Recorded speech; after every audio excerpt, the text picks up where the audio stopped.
la maestra Sheila Rodríguez, la cual nos hablará del enfoque docente, los retos, los alcances y qué es lo que se espera para este ciclo escolar. Entonces, sin más, doy la bienvenida. Gracias, maestra Sheila, por su tarde, por los conocimientos y le cedo el uso de la voz. Muchas gracias. Muy buenas tardes a todos. Agradezco mucho la invitación de la licenciada Adela Cantú, de cada uno de su equipo y sobre todo al espacio que abre Nueva Alianza Morelos para este tipo de ponencias de desarrollos de temáticas de interés social. Muchísimas gracias por la presentación y sin más preámbulos, entrar de lleno en la temática. Es un tema sin duda de gran relevancia, un tema que tiene impacto en cada uno de los sectores de la sociedad, pero también es un tema controversial. Vamos, sin meternos mucho en las partes de decir los desacuerdos, los puntos de acuerdo, los puntos de convergencia que tiene cada uno de las temáticas, vamos a tratar de ver algunos de panorama general a lo largo de este tiempo que llevamos en confinamiento y que hace una semana se regresó a clases ante un mundo de incertidumbres, de dudas, pero también de emociones, de anhelos, de motivaciones. El hablar de educación, sin duda alguna, tiene una repercusión muy amplia porque el campo de trabajo es directamente con seres humanos. Sería muy quizás fácil decir, bueno, nos aventuramos a un regreso de forma inmediata, no pasa nada, si quizás trabajáramos con algún tipo de máquina, si trabajáramos con objetos,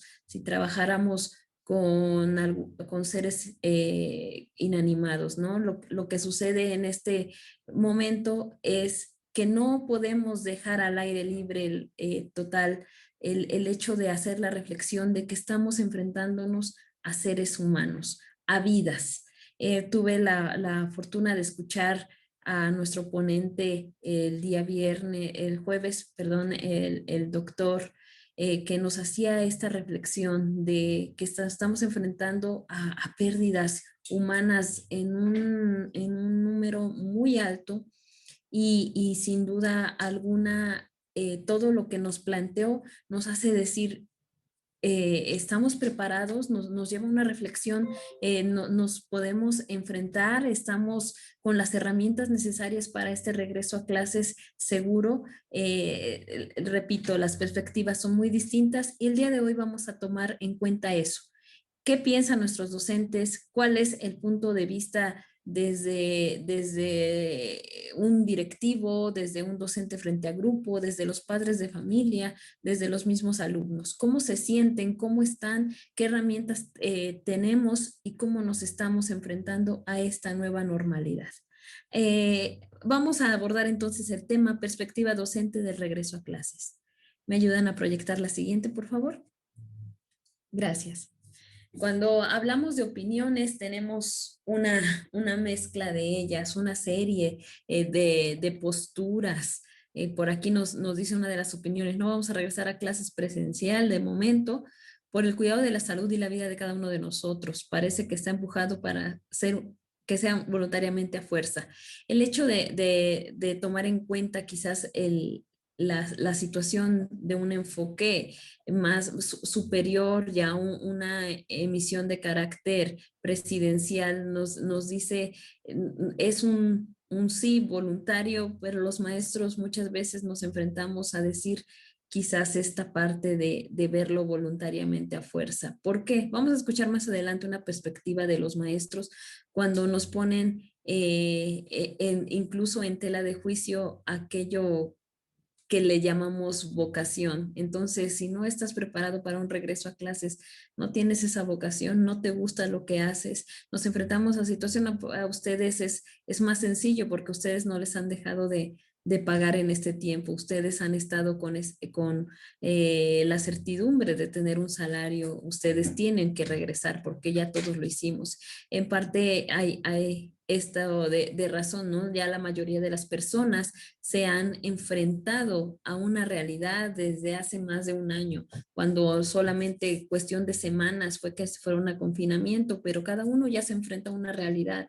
Vemos a los choferes en las rutas, vemos a los comerciantes, cada uno de los sectores que ya están en activo y los docentes aún no, dadas las condiciones. Repito, estamos trabajando directamente con vidas y con vidas de pequeños que de repente no sabíamos si aquel COVID llegaba a los menores, estábamos como que más confiados de que a los sectores vulnerables, pero cuando viene otra fase, otra cepa, nos mencionaban, y que ahora sí tiene impacto, es cuando vemos una realidad ya con este miedo. Nos enfrentamos a posturas con el aunque llueva, truene o relampaguee. Dice aquí que el 62% rechaza el regreso a esas clases presenciales. Más que nada, tomando en cuenta la voz de los docentes, tengo la fortuna de trabajar con 14 escuelas del sector público y privado, en donde escuchar la voz de los docentes es importante. ¿Por qué rechaza en su mayoría este regreso que ya lo adoptaron, sin embargo, con ese rechazo a medias? Principalmente es eso, la incertidumbre y el miedo de cómo vamos a hacerlo.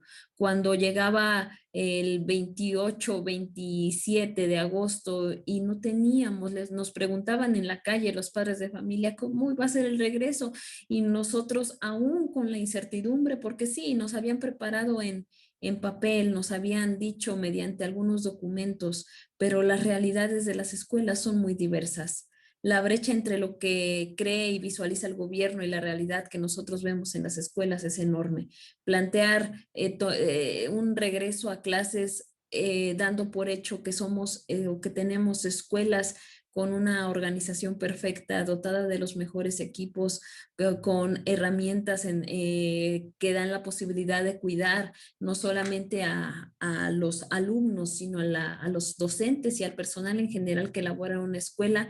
Está en muchas de las escuelas, no digo que en todas, un tanto alejadas de esa realidad, hablando de escuelas de organización incompleta de las zonas rurales, que si bien se decía que las escuelas que están más alejadas de la parte urbana son las que iban a ir en un primer momento de regreso, dado las condiciones, dando el contexto, se volvió totalmente una lucha entre aquello que decían los números, decían las televisoras, decían las redes, con lo que realmente estaba sucediendo. El hecho de que ya enfrente de la escuela, al lado de la escuela, el docente, el directivo estuvieran contagiados, entraba más el temor y seguía aquello de aunque llueva, truene o relampaguee, resonando en cada uno de los espacios.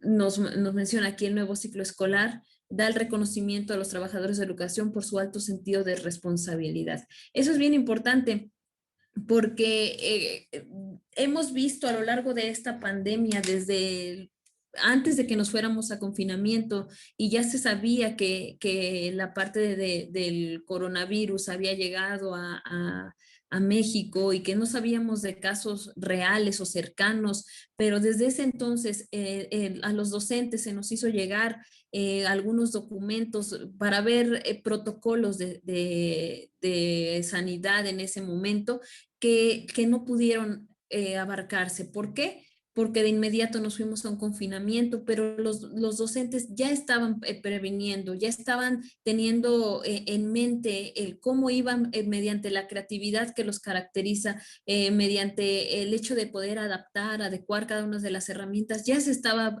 poniendo en un plan mental cómo íbamos a hacerle. Nos vamos a confinamiento y a los maestros se les hace realidad aquello porque estando en un contexto fuera de la escuela, ya necesariamente en casa, con el miedo, ahora sí, ¿cómo le voy a hacer para que las clases sean efectivas? Nos enfrentamos a docentes en cualquiera de las edades. Se dice que normalmente la brecha digital es con los docentes con mayor años de servicio, pero también si nos damos cuenta en las encuestas que realizamos a nivel de una supervisión, que es en donde yo laboro, pudimos dar cuenta de que muchos de nuestros docentes, incluso entre la edad de 25, 30 años a 40 años, aún tenían esa incertidumbre de cómo funcionar con herramientas digitales. ¿Por qué?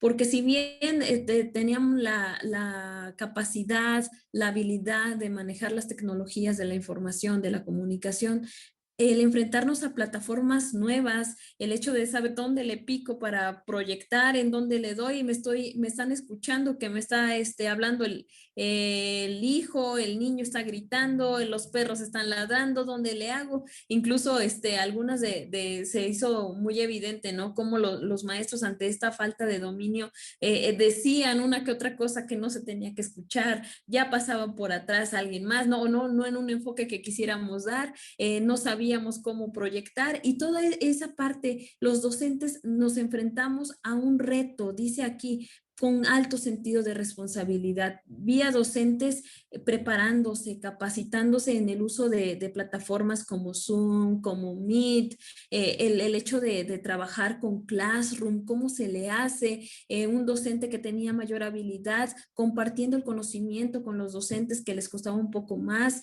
y también nos enfrentamos a realidades de nuestro gremio, como algunos docentes no cuentan con un aparato electrónico de buena calidad para poder emitir y dar sus clases, ¿no?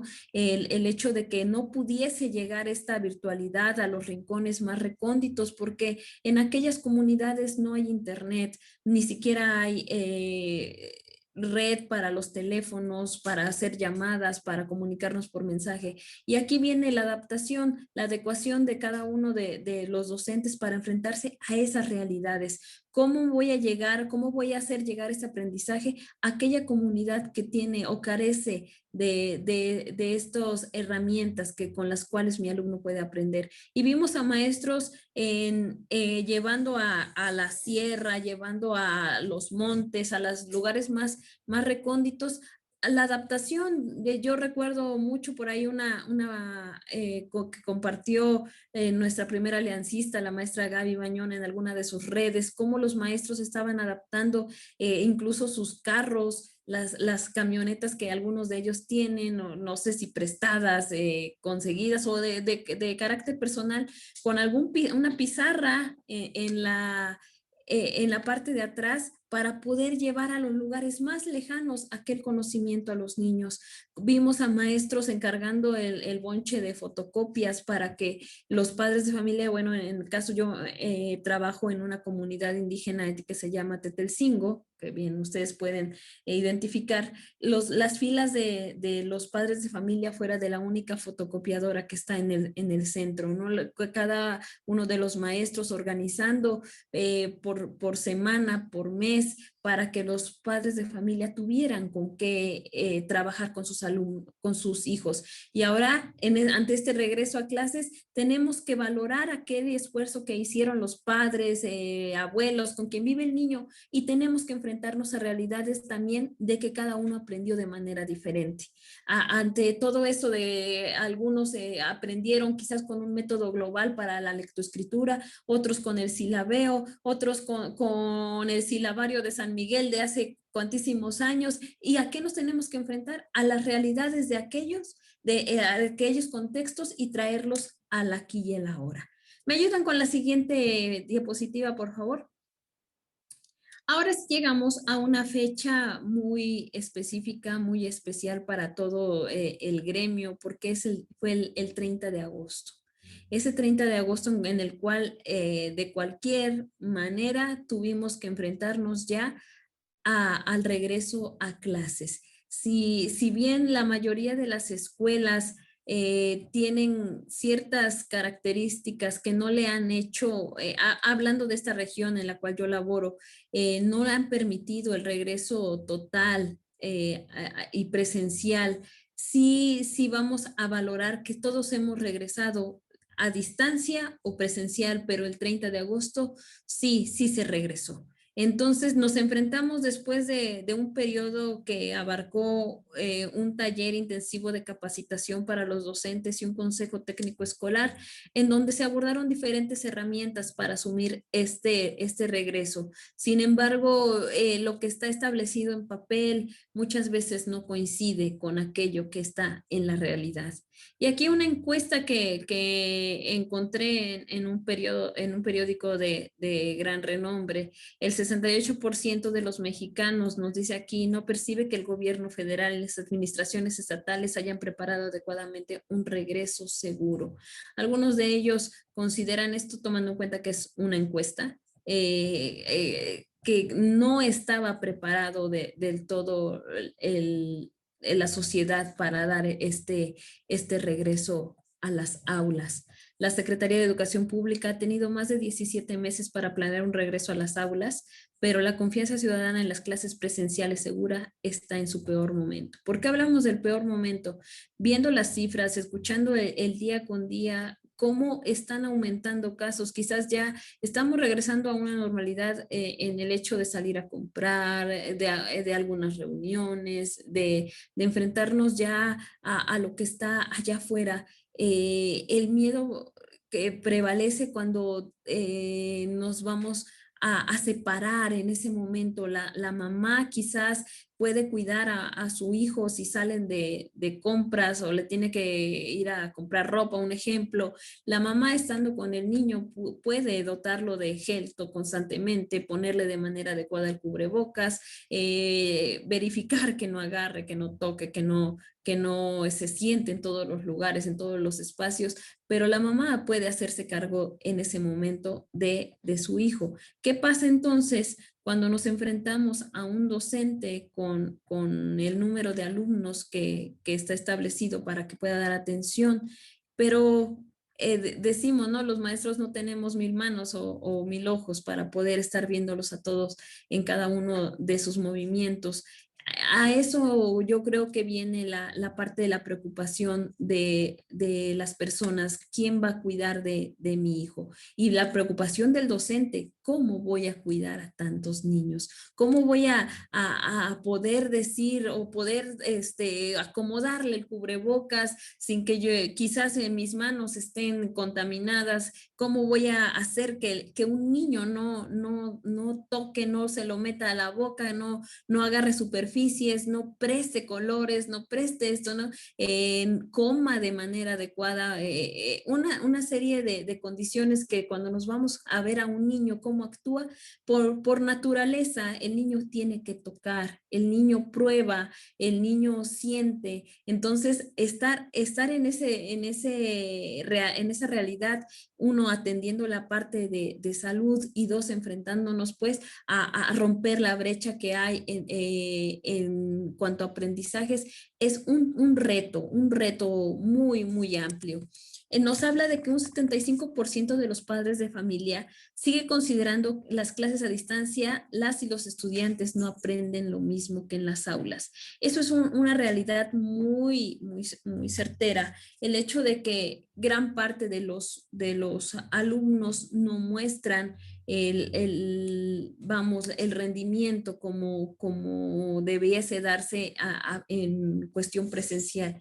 Sin embargo, también hemos notado grandes ventajas en muchos de ellos al darse una atención más personalizada, incluso a través de una pantalla, de una llamada, de un WhatsApp, también se ha visto gran avance en algunos de ellos, pero dice aquí que el 75% ha notado eso, principalmente, y aquí nuevamente hago referencia a aquellas comunidades que están alejadas, que no tienen las condiciones para tener una clase a distancia, una clase virtual. Entonces, esta brecha de conocimientos sigue haciéndose más grande en tanto no se regrese a clases en su totalidad de manera presencial en algunos casos. Hablo de la diversidad nuevamente de aprendizajes, la diversidad de contextos, la diversidad de barreras de aprendizaje que se pueden llegar a presentar por parte de los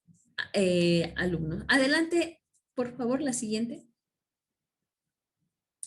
La exigencia hacia las autoridades, las y los directores y los docentes, es un punto que es bien importante, el hecho de decir quién nos está presionando, quién de repente no tiene a consideración lo que nosotros estamos viviendo, porque es muy fácil decir desde un escritorio quizás, desde un papel, emitir un juicio para que después ya estando al frente de un aula sean cosas totalmente diferentes. Y así yo quiero traer a este momento un ejemplo muy particular que vivimos esta semana. Se nos hablaba de que teníamos que estar reportando día con día cuántos alumnos se presentaron de manera presencial, cuántos de manera virtual, cuántos docentes y cuántos de la planta en general que laboran en una escuela.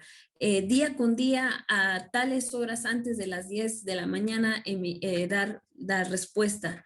¿Qué hacemos nosotros? Bueno, comunicarnos con cada uno de los directivos están trabajando, los maestros están trabajando, los directivos a su vez piden las cifras a los maestros están atendiendo a los alumnos y de parte de las oficinas nos están presionando que ya requieren los números y números. Y es cuando hago la reflexión, nos estamos convirtiendo en números, en cifras. Cuando hablamos, hacemos una llamada a nuestra autoridad inmediata.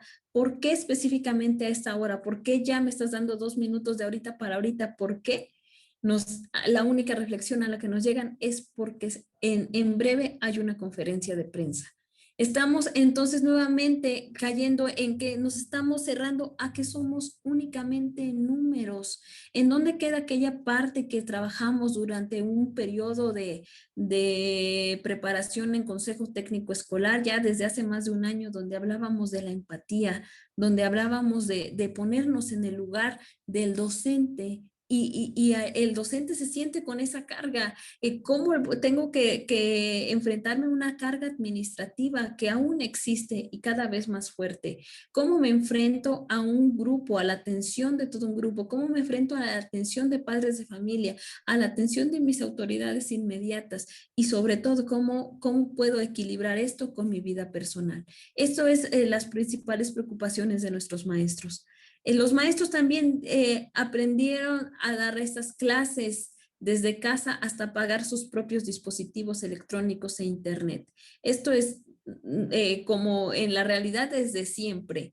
Las escuelas te dotan de lo mínimamente necesario y normalmente el maestro es quien pone de aquel recurso que lo tenemos seguro para el docente, de ahí es una de las cualidades y bondades de los maestros, que muchas veces al ver al alumno que llegó y son las 11, dan la hora del recreo y se está paseando de aquí para allá, todos comiendo lo que su mamá les puso, comprando en la escuela y el alumno que se está paseando y el docente se acerca ¿y qué es lo que está sucediendo? Pues el niño no llevó el dinero, mamá no le puso el lunch, mamá no contaba en ese momento. Es lo que caracteriza ahí mi reconocimiento siempre a los maestros, que son capaces de quitarse la moneda del bolsillo para dársela al alumno, compartirle incluso de la torta. Bueno, yo ya ni tenía hambre, dársela al alumno, porque es lo que yo lo comparo mucho con las mamás que hacen eso, ¿no? Literalmente se quitan el bocado de la boca para dárselo a los hijos. Y estando ahí, gran parte del corazón, el humanismo del docente es que se quita también esa parte, ese bocado para dárselo al alumno, porque estando en unas aulas, aquellos pequeños se vuelven también parte de nosotros. nosotros. Entonces, ahora quizás no les entregué una torta, quizás no les compartí de esto, quizás no les pude dar un obsequio el 30 de abril, quizás no festejamos como debiera el Día de la Amistad, como lo hacemos en las escuelas, quizás no festejamos en su totalidad un fin de cursos, pero ¿qué es lo que los maestros entregaron ahora de una manera muy distinta? Pero a manera de necesidad, pero también yo lo valoro como un gran gesto, el hecho que de sus propias herramientas para uso personal la contratación de Internet fue para dar atención a sus alumnos y no descuidar en ningún momento aquel trabajo que muchos nos dicen, un trabajo muy seguro, pero sin duda con grandes requerimientos. Cuando han expresado su inconformidad al respecto, muchos han sentido que su vocación docente se pone en duda. El decir, el externar, no estamos listos, no contamos con las condiciones mínimas necesarias para el regreso, no está nuestra escuela en momento de regresar, no me siento con la seguridad de dar este retorno.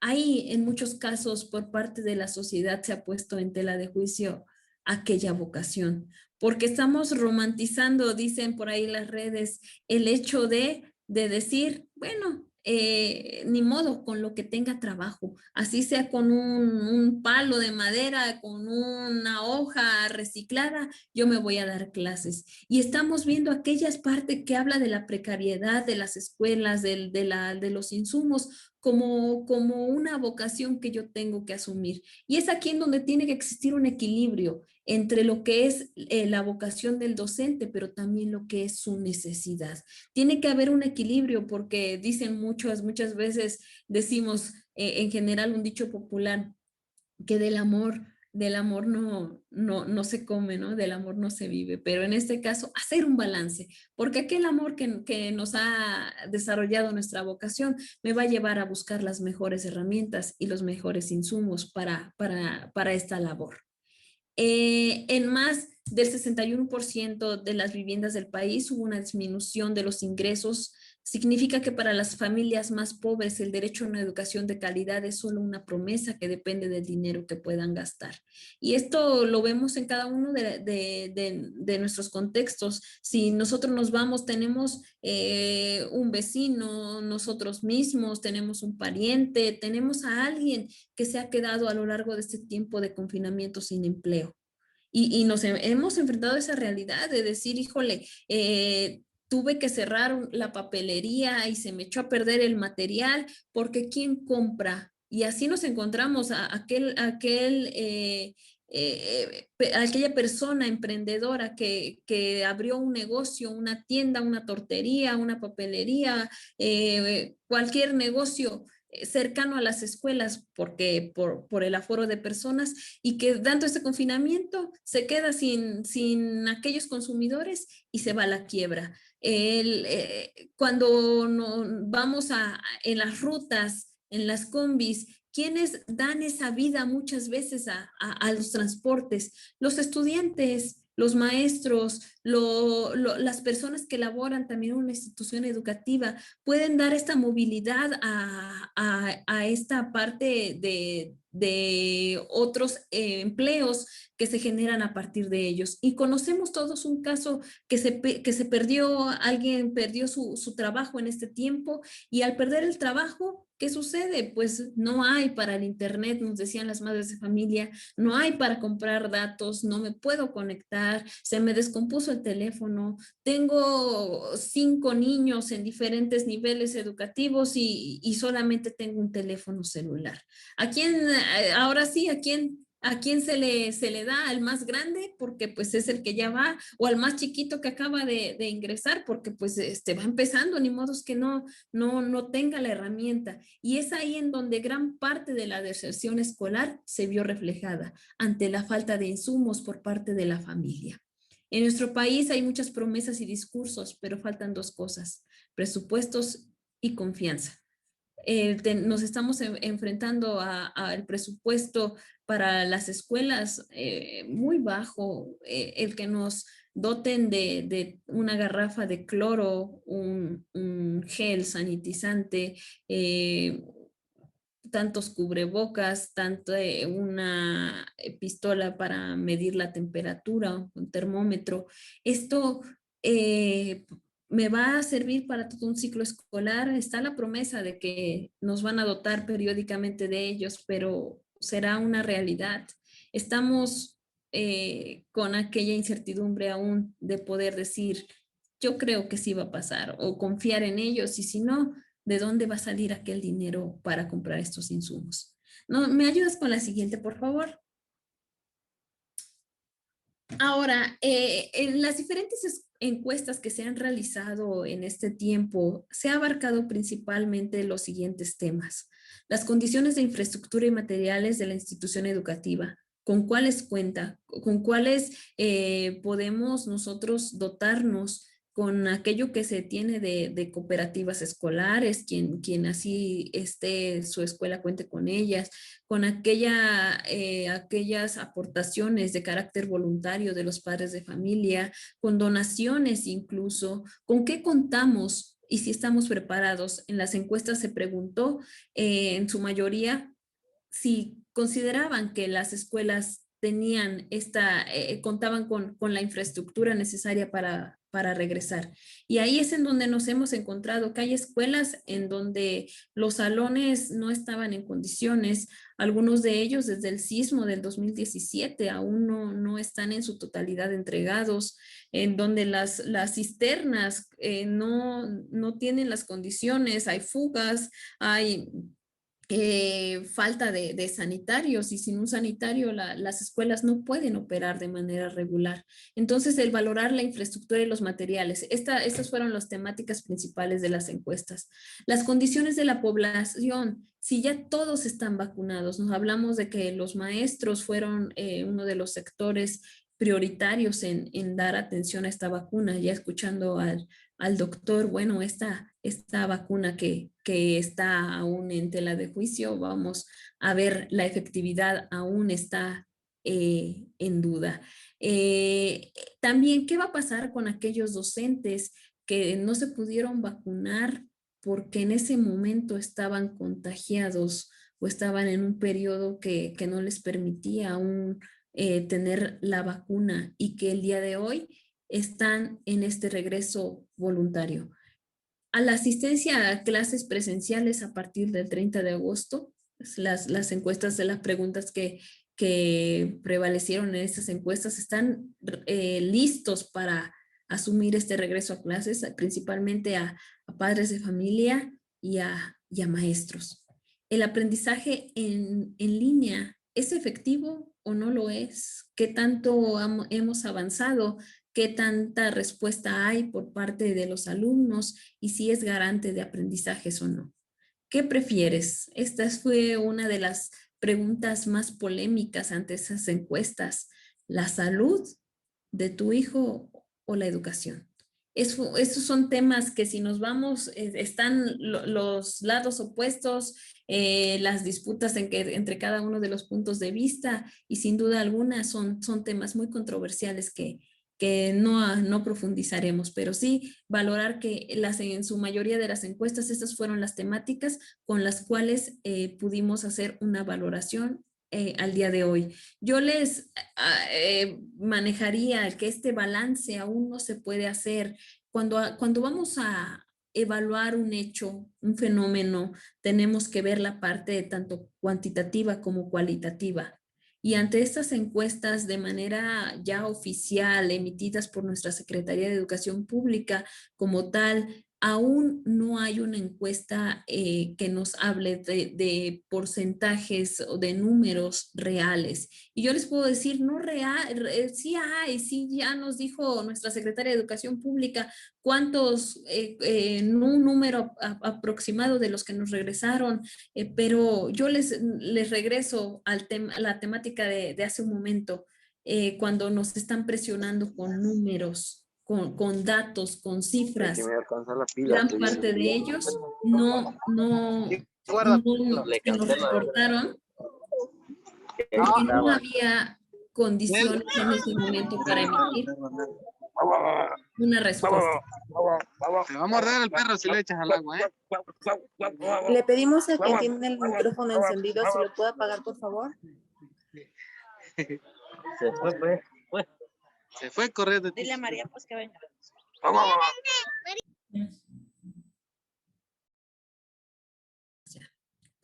Ya está, gracias. Entonces tenemos que valorar esta parte desde un punto cuantitativo y cualitativo. El cuanti lo vamos a poder valorar desde el hecho de valorar cuántos alumnos regresaron, qué horarios adaptaron, en qué tiempo, cuántas escuelas están trabajando con qué tipo de modalidad, cuántas escuelas cuentan con internet y cuántas no. En esta parte podemos valorar la parte cuantitativa y la parte cualitativa también desde el hecho de cómo se están organizando los maestros. Esa es una parte de la valoración cualitativa, cómo le están haciendo los maestros para organizarse, para enfrentarse a esta realidad. Y también cómo están las instalaciones de cada una de nuestras escuelas. También podemos en esta parte ver y valorar las situaciones incluso de vandalismo. Muchas de nuestras escuelas han sido vandalizadas en este tiempo, saqueadas, se llevaron el material, muchas veces y en gran parte de las escuelas el robo de cobre, de toda la parte de cableado y que se vende, ¿no? Por kilo, también nos enfrentamos a esas realidades. Nos enfrentamos a cuestiones meteorológicas de carácter natural, por ejemplo, las recientes inundaciones que hubo ha dejado a muchas escuelas si no estaban preparadas aún para este regreso y con estas inundaciones, bueno, nos vamos aún para atrás o las que ya estaban en funciones ante esta parte meteorológica que no está en nuestras manos, el día de hoy están cerradas nuevamente. Los padres de familia, aquella actitud que tienen para este regreso a clases de empatía, de colaboración, estas son dos situaciones que podemos valorar. La evaluación cuantitativa y cualitativa de este regreso a clases. La siguiente, por favor. Y aquí nos vemos algunas de las gráficas que les hacía mención hace un momento sobre el regreso a clases. Las principales preguntas, si están de acuerdo con el regreso a clases presenciales o no, o aquí viene incluso el no sabe. Vemos en su mayoría con que están en desacuerdo los padres de familia. Esto es previo al 30 de agosto. La percepción de la curva de contagios también es uno de los elementos importantes para tomar esa determinación. Diría que la propagación del coronavirus en nuestro país nos menciona las dos alternativas. Todavía está en etapa de crecimiento o los contagios van disminuyendo. Son dos puntos de vista y ahí vienen las encuestas, las gráficas en lo que hemos analizado en nuestras las preguntas que se han realizado en estas encuestas. La siguiente, por favor. Ahí viene respecto a la vacuna contra el coronavirus. Usted ya se la puso, desea ponérsela lo más pronto posible, prefiere esperarse, preferiría no ponerse la vacuna. Y nuevamente menciono de cuántos de los docentes que están impartiendo clases sí están vacunados, que eso en su mayoría, pero también tomar en cuenta esos pequeños números que aún no han sido vacunados. ¿Y conoce algún contagio de COVID-19? ¿Conoce personalmente a alguien que haya estado contagiado de coronavirus? Y al principio, bueno, nos preguntabas, ¿conoces realmente tú a alguien? Cuando nos decían, ¿no? Muchas veces leímos, es que eso no existe, es un invento, es el gobierno solamente nos quiere engañar y al principio nos preguntaban, a ver, ¿tú conoces a alguien que sí se ha contagiado? Y la mayoría decía, no. El día de hoy que se hace esta pregunta, ¿conoce usted personalmente? En su mayoría es sí. E incluso las personas que han contestado estas encuestas han estado en un momento contagiados. La siguiente, por favor. Nos vamos a dos puntos importantes, que es el nerviosismo ante esta reapertura de los centros educativos. El 65% de los maestros creen que las escuelas deben permanecer cerradas para evitar más contagios. Por el contrario, el 35% restante creen que debería abrir, ya que ayudaría a regresar más rápidamente a la normalidad. Entonces es aquí cuando nos decimos, bueno, aunque el 65% dice que queremos permanecer aún en casa, en confinamiento, pues ya nos enfrentamos a la realidad de que sí, llueva, truene o relampaguee, tenemos que abrir los centros educativos. Y la brecha digital nuevamente se hace aquí, sale a relucir que el 76% de los maestros encuestados, la participación de los alumnos ha ido disminuyendo. Esto puede provocar erosión académica, especialmente para aquellos alumnos de escasos recursos. Si bien empezamos bien un ciclo escolar el año pasado con números altos en la asistencia virtual a clases, el día que se cerró el ciclo escolar, habían bajado de manera significativa aquella participación, aquella presencia del alumnado. La siguiente, por favor. Aquí es una temática que quise compartir con ustedes, que yo veo que gran parte de ustedes son docentes. Las consideraciones ante esa apertura de los centros de trabajo. ¿Qué consideraciones se tuvieron que tener antes? Esto fue analizado durante las sesiones que tuvimos los maestros en nuestro taller intensivo de capacitación, en nuestro consejo técnico escolar. Estas consideraciones que fueron de gran importancia. Es condicionante el cumplir las 9 intervenciones en los momentos oportunos señalados. Y ahí viene muy pequeño, ojalá que se pueda, ustedes lo puedan ver. Estas 9 intervenciones son con las cuales deben de operar nuestros centros educativos. Un comité de participación de salud escolar, que es que las escuelas tuvieron a bien organizar o están organizando en coordinación con autoridades y padres de familia. Garantizar el acceso a jabón y agua, en su defecto a gel antibacterial, el cuidado de maestras y maestros en grupos de riesgo, el uso del cubrebocas o pañuelo obligatorio, la sana distancia, maximizar el uso de espacios abiertos, la suspensión de cualquier tipo de ceremonia o reunión, la detección temprana y finalmente el apoyo socioemocional para docentes y estudiantes. Estas 9 intervenciones, nos dice aquí, son condicionantes para abrir una escuela. Y es por eso que muchos de los centros aún siguen trabajando a distancia. ¿Por qué? Porque no cuentan con la garantía de alguna de esas 9 intervenciones. Quizás sí con 6, quizás sí con 5, pero no con las 9. Y no contando con ellas, no puede haber esta apertura. Es lo que nos señala este documento. Es necesario recordar que la autoridad educativa local determinará criterios de apertura de los centros de trabajo. Esto es conforme a la semaforización. Esta parte del semáforo es muy importante y lo quise rescatar porque analizando, si ustedes pueden ver el color del semáforo, el verde nos dice que sin restricciones, el amarillo también, sin restricciones, el naranja con la operación reducida a 75 y el rojo la operación al 50%. Quiere decir que aún estando en semáforo rojo, las clases no serán suspendidas, sino reducidas en cuestión de aforo. ¿Qué es lo que aún está, que no podemos tener como garantía en su totalidad?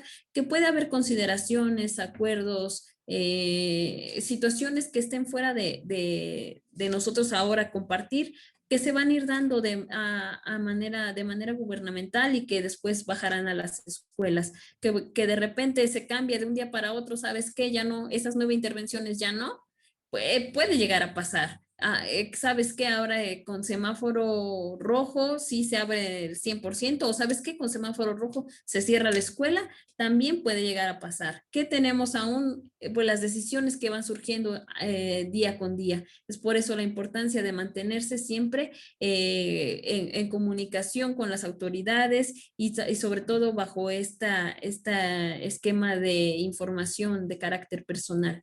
Para el caso de educación básica en el estado de Morelos, las actividades presenciales serán bajo los siguientes porcentajes, de lo que mencionábamos en este semáforo. Eso es específicamente en el estado de Morelos, que ese documento se emitió por parte de nuestras autoridades educativas. ¿Me ayuda con el siguiente, por favor?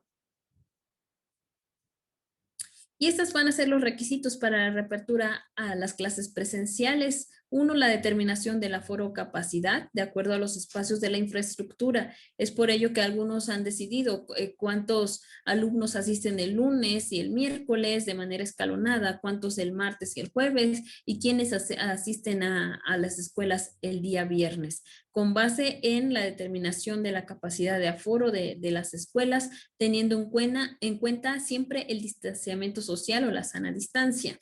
La reactivación del Comité Participativo de Salud Escolar, que siempre será el órgano escolar para lograr una socialización de las acciones a generar en cada centro de trabajo con la finalidad de poner en marcha las nuevas intervenciones y el momento en el cual van a ser desarrollados.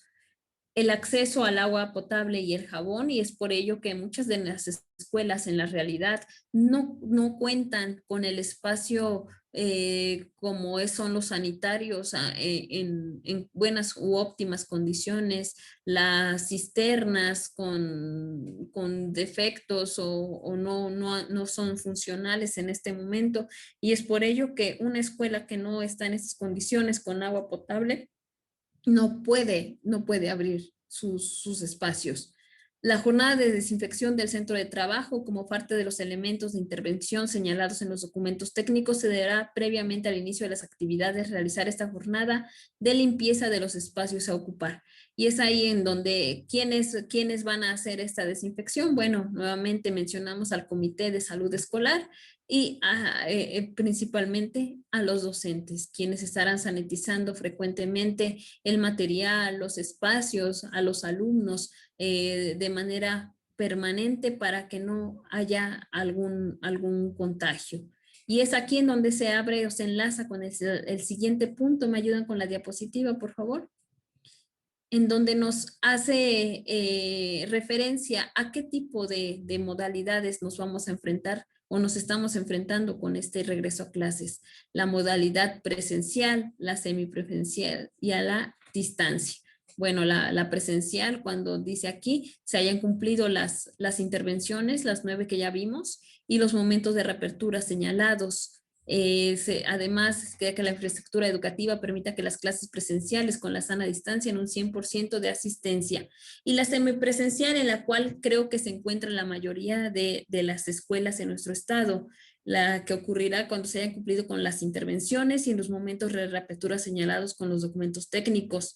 Sin embargo, la infraestructura educativa no permite las clases presenciales con sana distancia en un 100% de los asistentes de la matrícula escolar, por lo cual la atención será de manera presencial en cierto porcentaje y el otro a distancia, para cubrir la totalidad de atención de nuestras niñas, niños y adolescentes. Y la modalidad a distancia, que es la que ya llevamos en ese tiempo, hace más de un año, donde no se cuentan con los elementos de infraestructura que permitan el cumplimiento de las intervenciones ni los momentos de reapertura señalados. Por ello, las actividades se van a llevar a distancia mediante diferentes formas de comunicación. Sin embargo, se trabajará para las actividades presenciales puedan reanudarse a la brevedad posible. Esto, algunas de las escuelas en nuestro estado aún trabajando en esta modalidad. Siguiente, por favor. ¿Qué sucede si alguien de la escuela llega a contagiarse? Estos escenarios ya se veían, ya estaban previstos y recientemente nos enteramos o fue muy difundida el caso de una de las escuelas secundarias más grandes de nuestro estado, que es la escuela Antonio Caso en Cuautla, Morelos. El caso del contagio, se cierran nuevamente las escuelas bajo estos escenarios que ya venían en este documento de las reaperturas de nuestros centros escolares. Bueno, el escenario 1, sin casos sospechosos o confirmados de COVID, no hay un protocolo dado que no hay nadie contagiado más que con nuestras 9 intervenciones cumplidas. El escenario 2, ¿qué pasa si un estudiante o un docente diagnosticado por el personal de salud como sospechoso en un salón. Y finalmente, bueno, aquí para este escenario, que es el 2, la acción inmediata, se suspenden las clases presenciales del grupo, pero únicamente de ellos, del grupo, donde está el estudiante o docente sospechoso. Se mantiene en observación en casa. Si presentan síntomas, acuden a servicios de salud. Se hace una notificación a las autoridades educativas sanitarias y el regreso a clases se da con riesgo epidémico bajo la comunidad, el semáforo en color verde y con el personal educativo vacunado. Por lo que si el docente que atiende este grupo ya tiene completo el esquema de vacunación que le corresponde, aquí nos dice que se quedará bajo observación en casa. El escenario 3 es un estudiante, un docente o un administrativo del plantel escolar, es diagnosticado por el personal de salud como caso confirmado. El anterior fue caso sospechoso, este es caso confirmado. ¿Qué va a suceder? 2 o más salones con suspensión de clases por el caso de COVID, ese es el escenario. La acción inmediata es la suspensión temporal de clases presenciales en toda la escuela. En el anterior únicamente es en el grupo detectado del sospechoso y ya cuando está confirmado el caso se suspende en toda la escuela.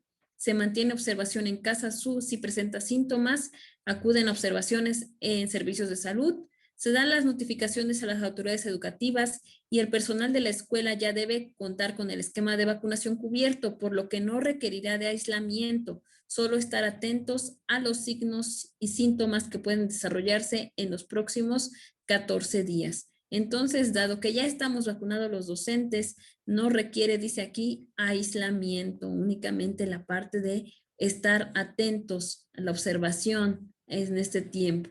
Pero, ¿qué sucede? Tener en cuenta que una enfermedad de cualquier índole no solamente afecta la parte corporal, no solamente afecta a nuestros sistemas, sino que también afecta, sin lugar a duda, la parte emocional.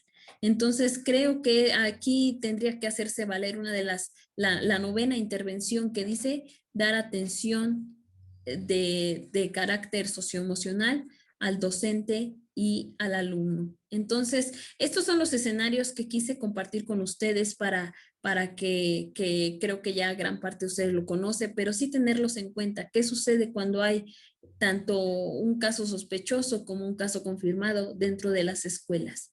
¿Me ayudas con la siguiente, por favor?